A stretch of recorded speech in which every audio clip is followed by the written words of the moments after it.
Hello বন্ধুরা, আপনারা সকলে কেমন আছেন? আশা করি সকলে ভালো আছেন। আমি সুপর্ণা আপনাদের কাছে নিয়ে চলে এসেছি আবারও একটি নতুন নিউজ। বন্ধুরা, ২০২৫ থেকে ২০২৬ সাল পর্যন্ত ২০২৬ সাল পড়ে যাওয়ার পরেও এসআইআর কিন্তু কারোর পিছুই ছাড়ছে না।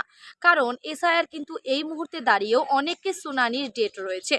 আর শুনানিতে অনেকেই ডোমিসাইল সার্টিফিকেট ইস্যু করেছে। মানে সেই ডোমিসাইল সার্টিফিকেট তারা দিয়েছে এবং বিএলও তরফে সেই ডোমিসাইল সার্টিফিকেটটাকেও নেওয়া হয়েছে। কিন্তু এই মুহূর্তে দাঁড়িয়ে নির্বাচন কমিশনের পক্ষ থেকে জানানো হয়েছে, যারা ডোমিসাইল সার্টিফিকেট দিয়েছেন তাদের কিন্তু এই প্রমাণ্য নথিটাকে সম্পূর্ণভাবে অগ্রাহ্য বলেই গণ্য করা হচ্ছে। মানে এটা গ্রহণযোগ্য নয়। কারণ ডোমিসাইল সার্টিফিকেট যারা যারা জমা করেছে তাদের আবারও কিন্তু শুনানিতে ডাক পেতে চলেছেন। তাই সমস্তটাই ভিডিওটা প্রথম থেকে শেষ পর্যন্ত দেখতে থাকুন। আশা করি সমস্তটাই আপনারা বুঝতে পারবেন। তো চলুন, তার আগে ভিডিওটি যদি ভালো লেগে থাকে অবশ্যই ভিডিওটিকে লাইক করবেন, সাবস্ক্রাইব করে চ্যানেলটির পাশে থাকবেন। নিত্য রকম আপডেট ভিডিও পাওয়ার জন্য পাশে থাকা বেল আইকনটি অন করে রাখবেন।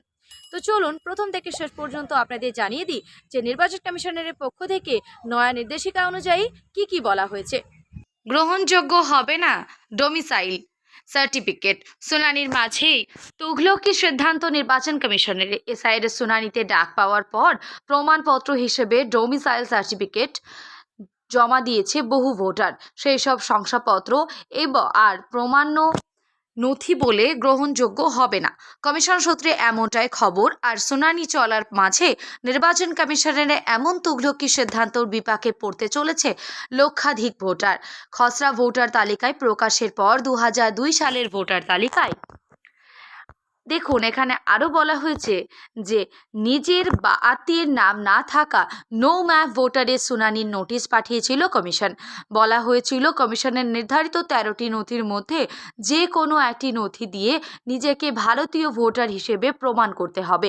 শুনানি ডাক পাওয়া সংশ্লিষ্ট ব্যক্তিকে ১৩টি নথির মধ্যে একটি নথি হিসেবে সংশ্লিষ্ট রাজ্যের জারি করা স্থায়ী ঠিকানা বা বাসস্থানের সংক্রান্ত শংসাপত্রকে প্রামাণ্যতা দিয়েছে কমিশন। তাই বহু ভোটার শুনানিতে গিয়ে ডোমিসাইল সার্টিফিকেট জমা দিয়েছেন। তা জমা নেওয়াও হয়েছে।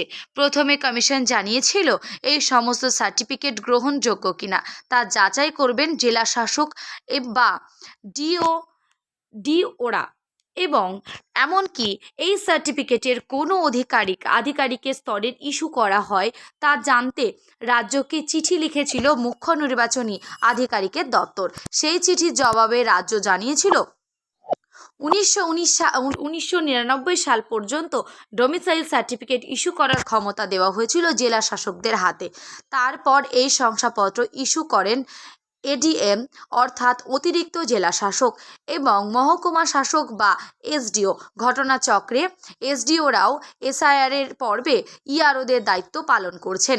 রাজ্যের তরফে এই চিঠি পাওয়ার পর ডোমিসাইল সার্টিফিকেটের গ্রহণযোগ্য হবে কিনা তা জানতে চেয়ে দিল্লিতে নির্বাচন কমিশনের কাছে চিঠি পাঠিয়েছিল সি অফিস। সূত্রের খবর, সেই চিঠিতে প্রেক্ষিতে যে নির্বাচন কমিশন সিদ্ধান্ত নিয়েছে ডোমিসাইল সার্টিফিকেট এক্ষেত্রে প্রমাণ্য নথি হিসেবে গ্রহণযোগ্য হবে না। কমিশনের এহেন সিদ্ধান্তে স্বাভাবিকভাবে অনিশ্চিন্ত হয়ে গেল বহু ভোটারের ভাগ্য। কিন্তু কমিশনের চুক্তি রাজ্যে জারি করা স্থায়ী ঠিকানা বা বাসস্থান সংক্রান্ত শংসাপত্র বলতে যা বোঝায় ডোমিসাইল সার্টিফিকেট তা নয়। ফলে এই ক্ষেত্রে তা গ্রহণযোগ্য নথি বলে গণ্য হতে পারে না। কমিশন নির্ধারিত ওই ১৩টি নথি বাইরে অন্য কোনো নথি জমা নেওয়ার ক্ষেত্রেও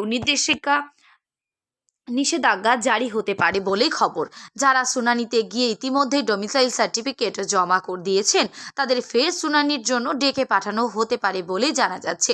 এই দিন দক্ষিণ ২৪ পরগনার মগরাহাট এবং কুলপিতে রোল অবজারভার সি মুরুগানের বিরুদ্ধে বিক্ষোভের ঘটনার কড়া পদক্ষেপ নিয়েছে কমিশন। রাজ্যের পুলিশের ডিজির কাছে রিপোর্ট তলব করা হয়েছে। ঘটনা কি পদক্ষেপ নেওয়া হয়েছে তা জানিয়ে ৬ জানুয়ারির মধ্যে জানাতে হবে ডিজিকে। এবং এছাড়া এই ঘটনাকে পুলিশ প্রশাসনের গুরুতর ব্যর্থতা হিসেবে ব্যাখ্যা করে, যাতে এই ঘটনার পুনরাবৃত্তি না হয় তা নিশ্চিত করতে নির্দেশ দিয়েছে কমিশন।